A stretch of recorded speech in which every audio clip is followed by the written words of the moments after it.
Okay, so I randomly got really inspired to remake my sourdough starter. So that's what I'm doing, and I'm gonna show you. You need warm water just from like the tap or just warm drinking water, flour, I prefer unbleached flour, a jar, and a scale. You're gonna my cat's helping.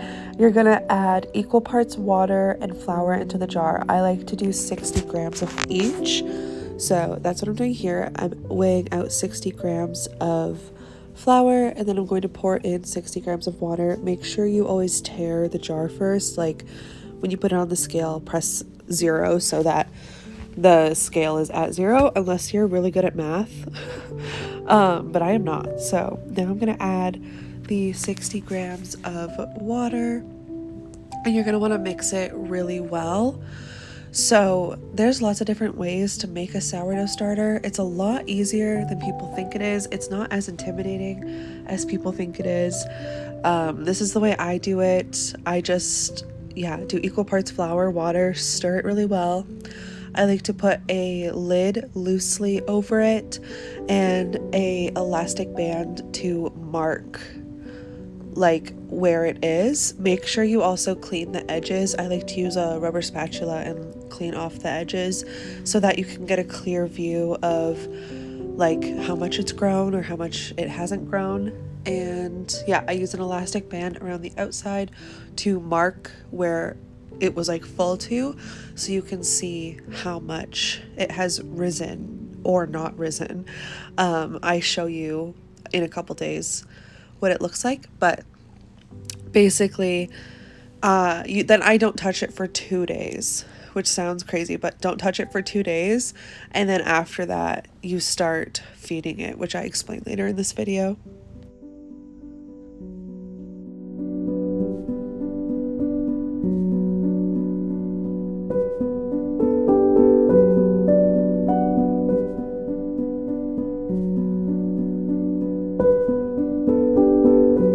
Hello everyone, welcome back to my channel. Today I'm doing a March reset video. I haven't done one of these before.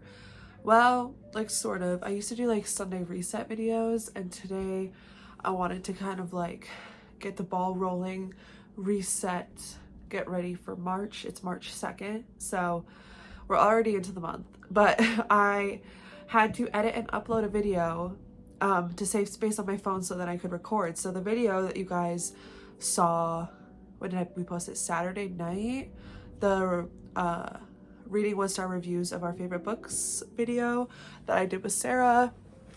I had to edit and upload that so that I had space to record something, because Sarah did just come to visit, like not last week but the week before, and it's crazy that it's already been a whole week since they went home.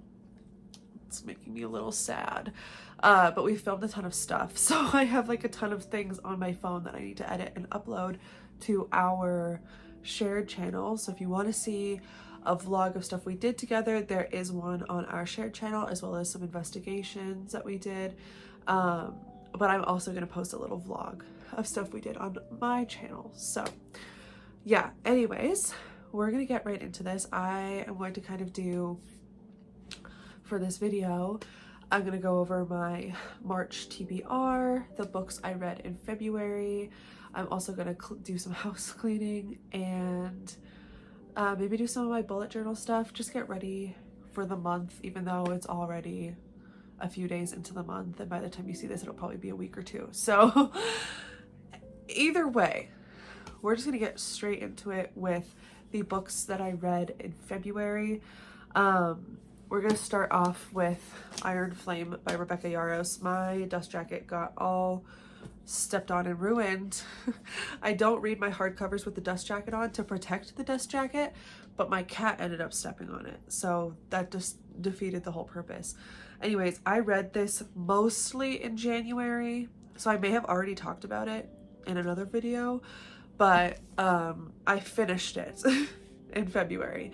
These books have taken me a long time to read. I don't know why, but like I just read Rebecca Yaros's books so slowly, and I really don't want to do that with Onyx Storm. So anyways, I don't have much to say about this. Everyone and their dog knows about the Empyrean series, the Fourth Wing series, so I'm not going to talk much on it, but I finished it. This is the second book in the series, and I finally finished it. The next book that oh sorry, my cats are jumping all over the place.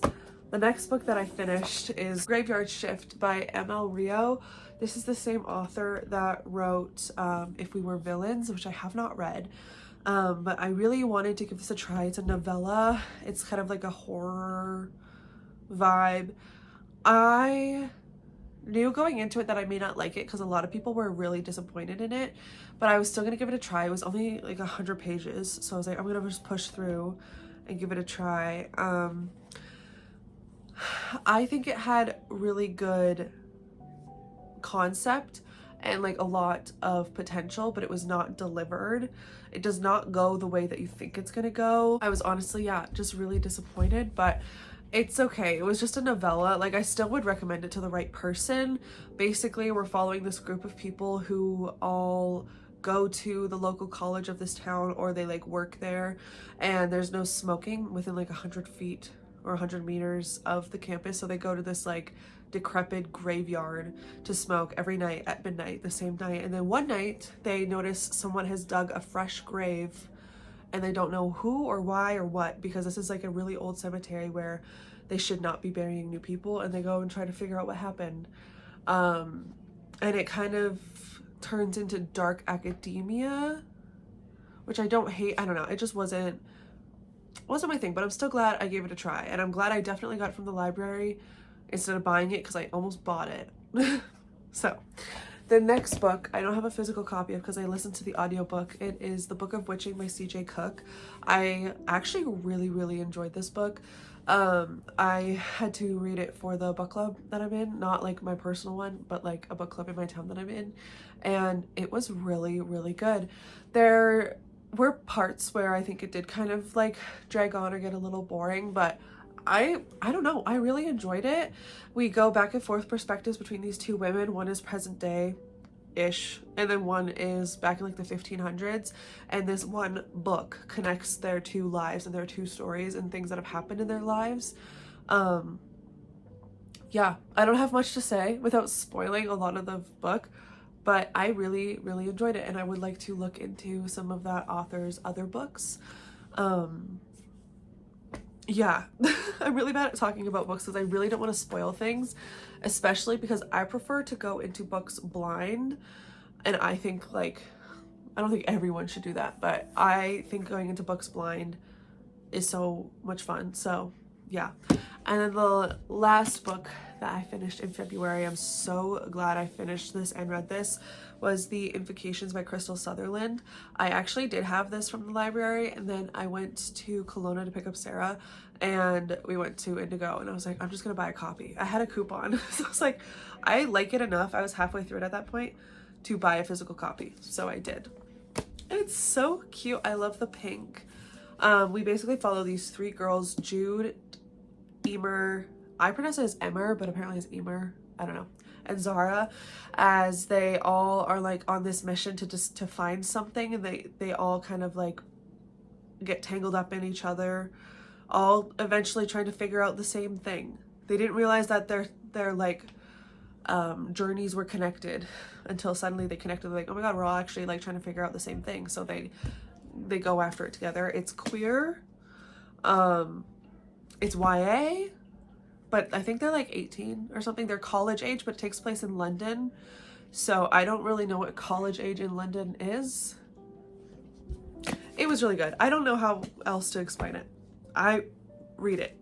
It's also so well written. Like, the author's writing style was so beautiful, and like there's parts in this book where like it gets kind of gory, and I don't like gore, but the way it was written was like very beautiful, which sounds so like weird to say that gore was written beautifully, but it was just like Oh, just beautiful. Now let's get into my March TBR, which is fairly ambitious, but I'm dedicated.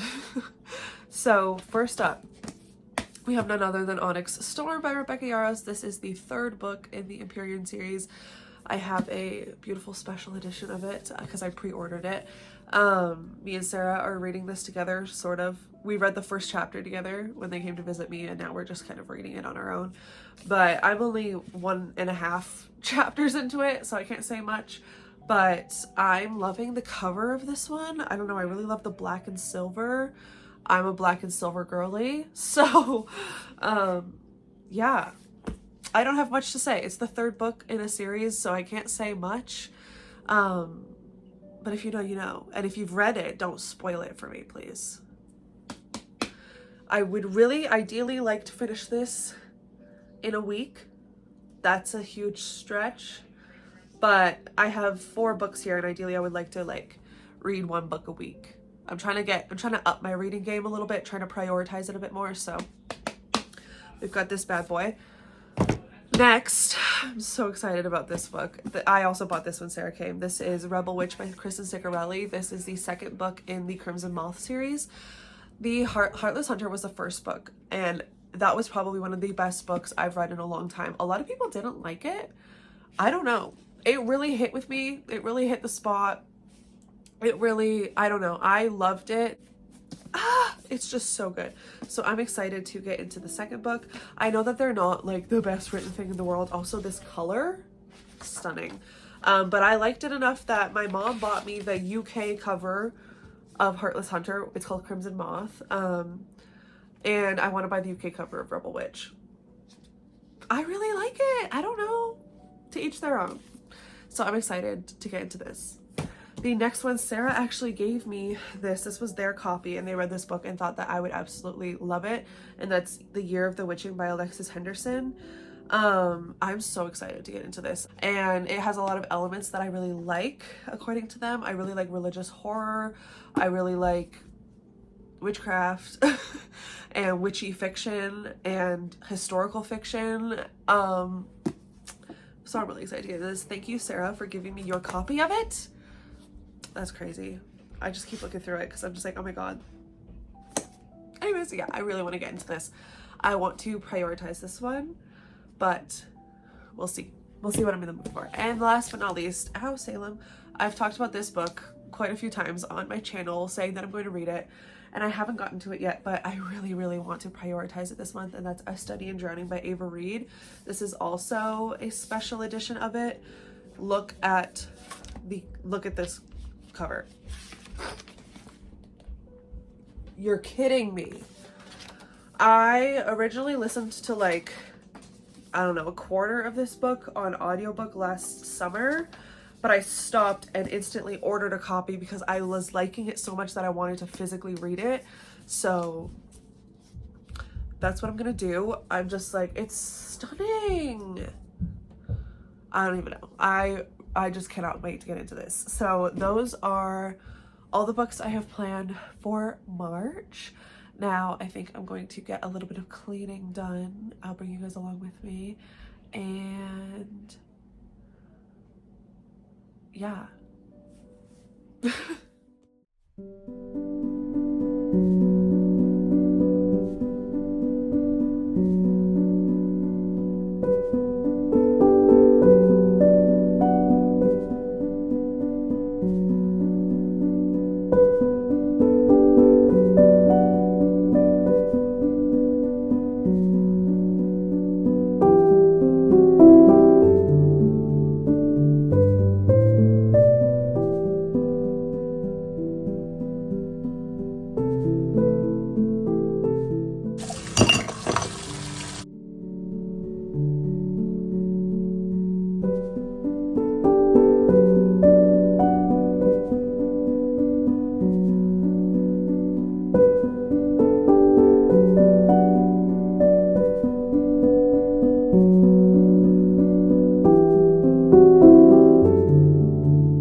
sourdough starter update. So it has doubled in size, but it's still not usable yet.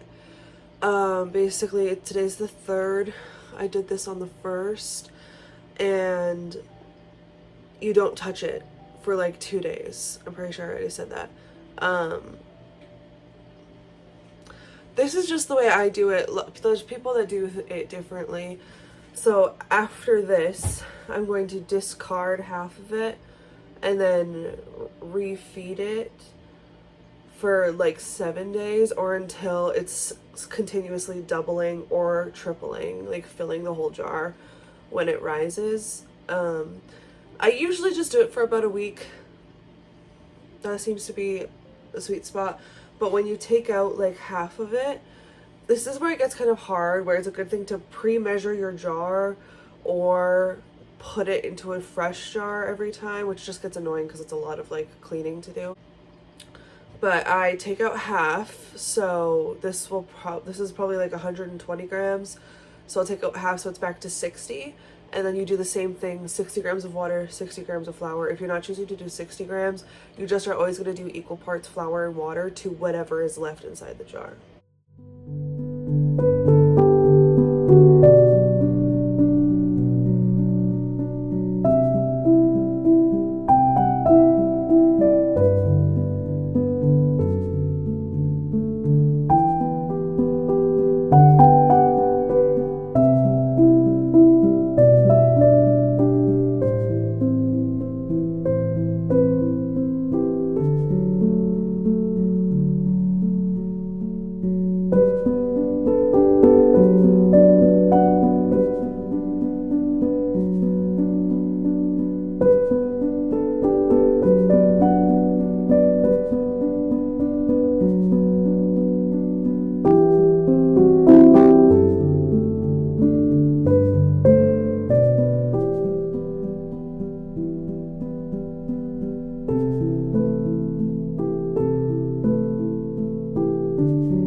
For a little sweet treat, because it's Monday. I need a little sweet treat. I'm gonna add some of these.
thought to finish off this video, I would do like a little collective March tarot reading. Well, actually, it's just oracle cards. I just picked out 2 oracle decks, and I thought I would pull a couple cards for the collective for you guys if you're open to it.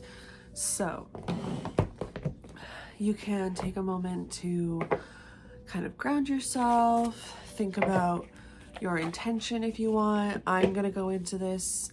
Basically, the reading is going to just be like any, you know, general messages for the month of March, and I'm just gonna shuffle them. So, any general messages, Spirit, for the month of March for the people watching this video? Okay, I'm not gonna look at it. 1 card came out. And then I have my Woodland Wardens Oracle deck.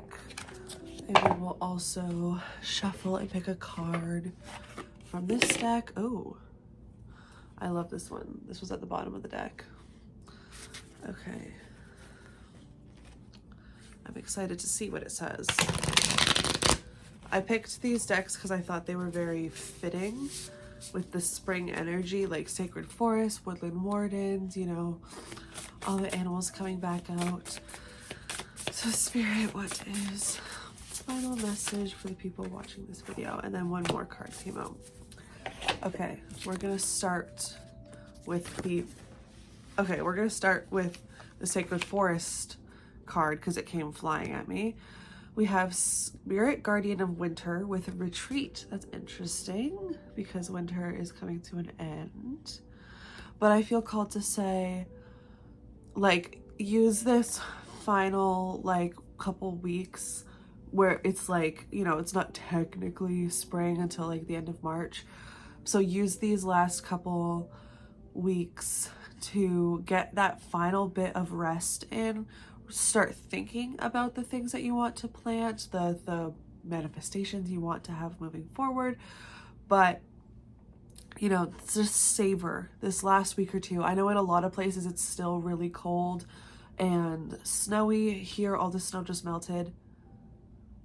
You can kind of hear birds outside. Not really. Sort of. And it's just, it's amazing what some sun and some birds chirping can do for your mental health. But either way, just take some time to kind of slow down. I feel like once spring comes, alternatively, this is like an alternative message. Once spring comes, we tend to feel like rushed and like we need to do all these things and we need to like start implementing a million different things and going after all the goals that we want, but which is a good thing. That's what spring is good for. But definitely make sure that you're still being intentional and slow down and go within. If you're wondering, this is chocolate milk. I love chocolate milk, okay? It's my little, it's my guilty pleasure. That's like the intuitive message I got for the Spirit Guardian of Winter card. Okay, now we're going to look at the Woodland Wardens card. Oh, wow. Okay. I keep almost dropping it. The Horse and Bluebell with Modest Fortitude. Focus. There we go. This is a really beautiful card. I've only ever seen this card come out once or twice, so I'm not quite sure the meaning of it, but let's read the book, shall we?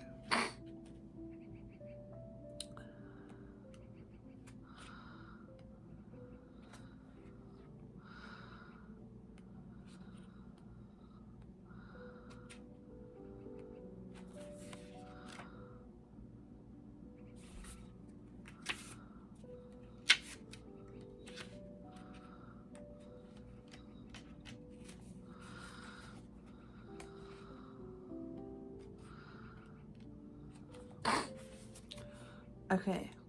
Its downcast blooms cause the bluebell to bow gently at its stem, symbolizing modesty. In contrast, the horse is a striking creature, proud and muscular. Able to bear great loads and travel long distances, it is known for its superior strength and stamina. Taken together, the horse and bluebell remind us that the greatest feats are the result of much humble practice. Work quietly and consistently. The time to shine will present itself in the future. For now, focus on your process rather than its reward. And then there's 2 like journal prompts.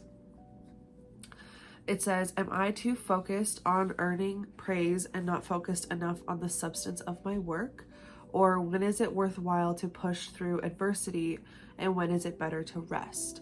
I feel like that definitely plays off of the Spirit Guardian of Winter card with saying, you know when it's time to rest and know when it's time to push through and use that stamina and that strength to work towards your goals. Right now, I feel like the beginning of March is definitely a time to work quietly and consistently, not doing anything too crazy, not getting into anything too large. If you can hold off for a couple weeks and just really soak in with your goals and your manifestations of what you want to achieve and get really clear on that. And then once you are feeling very clear about that, maybe closer to the spring equinox or Astara, depending on what you celebrate, that's when you can go full force with the power of like a horse and the stamina to just dive into what you really want. And we can also, I feel kind of like a download. It said, am I focused on earning praise and not on the substance of my work? I feel called to say this might resonate with you. This might not, always take what resonates, leave what doesn't, but maybe you're being called to rest a little bit more for a couple more weeks to really focus and think about, are you doing what you want to do for the right reasons? Are you doing it because this is something that you love, is something that you want to do? Or are you doing it because like you want the praise of it, or because you like the idea of doing it, not because you genuinely want to? That's something I used to really struggle with. And when I figured out that I was doing that a lot, it released a lot of expectation and pressure I was putting on myself because I learned that I don't actually have to do things that I don't genuinely want to do, within reason, obviously. So definitely I'm hearing like the first 2 or 3 weeks of March. By the time this goes up, it's going to already be like a week, but just take this time to rest, relax, and get really clear on what you want. And then once you're clear on it, closer to the spring equinox, that's when you can go forward with like the stamina of the horse to, really go after your goals, but also modestly and humbly. So that was the little collective reading for you guys. It definitely resonated with me. Let me know if it resonated with you. If not, that's okay. Take what resonates, leave what doesn't. That means it wasn't meant for you. I do readings if you would like. The link is always in my description. And yeah, I'm going to end this video off here so I can get editing it and have it uploaded on time. But thank you so much for watching. I hope you enjoyed. Let me know what you do to prepare for a new month. I did not do as much as I hoped, but I do feel pretty good. I feel a lot better now that I got those things done and out of the way. So thank you so much for watching, and I'll see you in my next video. Bye.